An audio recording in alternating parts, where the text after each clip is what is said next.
At the compound in Africa, Sidwell confronts Lucky, who is held in a cell and guarded by two men. He knows Lucky came to free Dr. Cannon, who has escaped, but he has a guide trailing Isaiah as they speak. He gloats that he wants Isaiah back here so he can watch him kill his friend. Lucky claims the doctor is not his friend, and he was pretending he was. He says all he cares about is money, which Sidwell has, and aid work is a nice cover for his real work. Sidwell finds this hard to believe. Lucky tells him to believe what he wants. Lucky just hopes it comes with some cash. Lucky says while they wait, they might as well play cards. Sidwell agrees. He questions Lucky about whether he has a wife and children, but Lucky says he doesn't as they require money, and he is all about keeping his money. Lucky wins and Sidwell suggests a rematch as they may have a long night ahead. Isaiah arrives at Port Charles Airport. As he takes off on foot, a man in the airport eyes him. At Sunny's, he calls Diane and tells her to have her phone on and ready for his calls, as he's turning himself into John Cates. In the Quartermain kitchen, Brooke Lynn walks in after Dante lashes out at Carly for taking a sledgehammer to her and Lulu's lives. She asks what is going on, and Carly explains that Dante is calling her out for paying her to break up him and Lulu. Brooke Lynn says that was a long time ago. Carly tells Dante and Brooke Lynn she's sorry, and Brooke Lynn accepts her apology. Carly doesn't want to fight with Dante when Lulu needs all of her family. She walks out. Brooke Lynn asks Dante what that was about. He simply mentions the pressure getting to him, and knows what happened was a lifetime ago. In the living room, Sasha finds Michael glued to his phone, obsessing over a big deal. She hopes business won't affect his appetite. He promises it won't but is wondering what is keeping Willow. Sunny arrives in the kitchen and tells Dante they must talk. Brooke Lynn leaves them, and Sunny tells his son that he's sorry about what is happening with Lulu. He asks about Rocco, and Dante says he's sent him to baseball camp, but it's weighing on him. Sunny asks how his son is doing. They sit down, and Dante says Sam is helping him get through this. Sunny is glad he has Sam, but he also knows it's easy to wonder what could have been with Lulu. Sunny brings up his actions lately, thanks his son for not giving up on him, and says he appreciates his son for helping him get through it. Dante says when he was lost and threw away his life with Lulu to join the WSB, Sunny was the one who came to find him. He didn't give up on him either. Sunny says he'll never give up on his children, and he is proud of the man he is. He wishes he could have been there to see him grow up to be who he's become. As Sunny goes to leave, Lois calls him out for trying to sneak out without seeing her. She heard from Dante that he was here. She apologizes about their recent issues, and insists she was just trying to protect her daughter. Sunny says he understands and asks Lois to take care of Amelia, Wiley, and Michael for him. Lois says she'll always look out for his family. Later, Sunny finds Michael in the living room as he is trying to call Willow. They discuss Jagger's obsession with Christina, and Sunny admits he's always feared one of his enemies would come for him and do so through his children. Sunny brings up his medication issue, but Michael knows all about it. Michael says the man standing before him is his father, the man who raised him.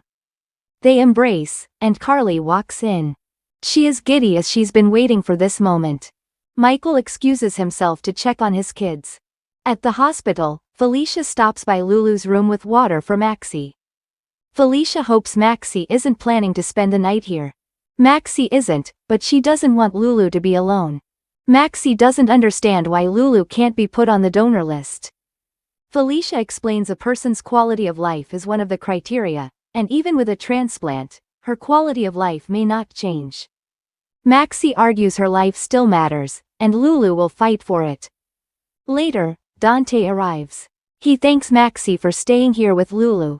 He just spoke with the doctors. The cirrhosis is progressing faster than they thought, and they could be losing her. At the PCPD, in the interrogation room, Cates tells Christina that he's going to have Dex cuff her and take her down to holding. Dex thinks that's not necessary. Cates reminds Dex he no longer works for Sunny. Christina snipes that the difference between Cates and her father is that her father has a moral code, and all he has is a badge. Cates says the badge is all he needs. Cates demands the hesitant Dex cuff Christina, and Dex does so, keeping her calm. He then walks her out, but Alexis arrives, asking where the hell he's taking her daughter. Kate explains he is holding Christina overnight and then transferring her to a federal holding cell tomorrow. Alexis won't let him do this and promises the FBI will have his badge when she's through with him. Kate threatens to call the bar association and strip her of her law license. Alexis tells Kate to try it, and if he keeps up his harassment of innocent people, she will permanently stop him. Anna interrupts, asking what is going on here. Alexis explains that Kate is going to throw Christina in a dirty holding cell, and he's once again abusing his power. She will sue the FBI and the PCPD if Christina gets an infection or even one stitch bursts. Anna tells Kate a storm is coming, and they don't have the resources to monitor a prisoner in Christina's condition. Kate insists she stays, so Anna demands he fill out paperwork taking complete legal responsibility for the prisoner. He doesn't have time for that and reveals he has to go to the Quartermain estate and pick up another prisoner. Anna yells she barely has the resources for one of his prisoners, let alone two. Kate relents and says Christina can go home but not leave town. He storms out. Alexis brings Christina home. Christina thanks her mother for fighting for her and rants that Kate has to be stopped. Alexis says he will be. Alexis gets a call about the injunction she filed and steps out to deal with it. Alone, Christina quickly goes through her mom's purse, grabs her keys, and sneaks out. Christina sneaks into her dad's place and finds his lockbox. She opens it and takes out a gun. Back at Alexis's house, she realizes Christina is gone and has taken her keys.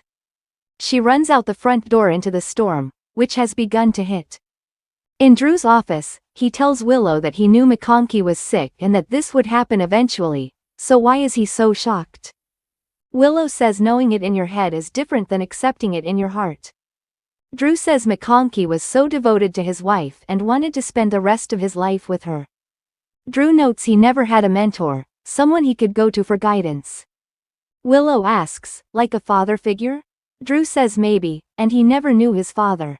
Willow has heard Alan was a wonderful man.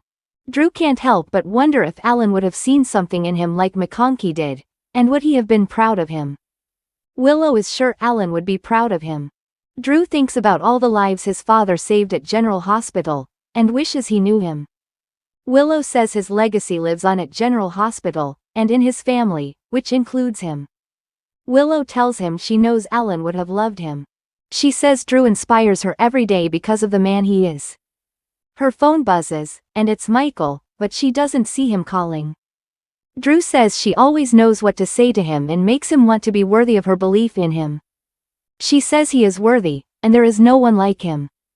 Drew tells Willow right now, he's not the hero who saved her life, but the man who sees her and wants her, and she wants him, too. She says she does, and they kiss. Back at the mansion, Michael calls Drew, gets voicemail, and leaves a message asking if he's seen Willow. Nina appears, thanks him for the invitation to dinner again, and wonders where Willow is. Michael admits he's worried about her. He explains they were at Drew's event at Rice Plaza earlier, but he had to leave her. He hopes she's not stuck in the storm. Later, Sasha embraces Nina in the kitchen and is glad she came tonight. Nina admits she's worried as Willow isn't back, and neither is Drew.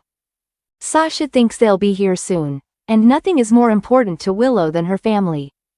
Michael decides to go to the gatehouse and wait there but asks Nina to call if she finds anything about Willow. Agent Boyle drives Ava somewhere in the dark, explaining she's being transferred to a more discreet safe house. Ava asks why they aren't going back to Port Charles. Boyle doesn't know, and reveals all she knows is they are moving her somewhere Sonny can't find her, and her life is in Agent Kate's hands. Ava notices they are on Route 41, which is the way to the Pine Barrens. She knows Boyle is no agent and explains she has Jerome and Cassadine money and can pay her more than whatever Kate's is offering her. She tells her not to take her to a kill site but to take her to a bank. Boyle responds, "Who says he's paying me?" Ava asks what Kate's has on her. Boyle admits Kate's has evidence that will take her down, evidence that goes away when Ava goes away. Ava says she can't trust Kate's, and she doesn't have to do this. Ava grabs the steering wheel and swerves the car. Suddenly, Isaiah runs into the road and they hit him. Kate's arrives at the Quartermain boathouse as a storm is coming down. He yells at Sunny to come out, as it's time. Sunny exits the boathouse and agrees that it's time for this to end. Kate's can't believe he came and thinks this must be Sunny's worst nightmare, knowing this is how it ends.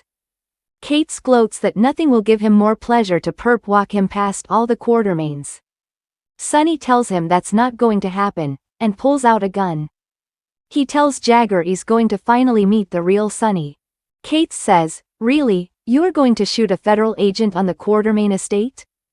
Do you think I came alone?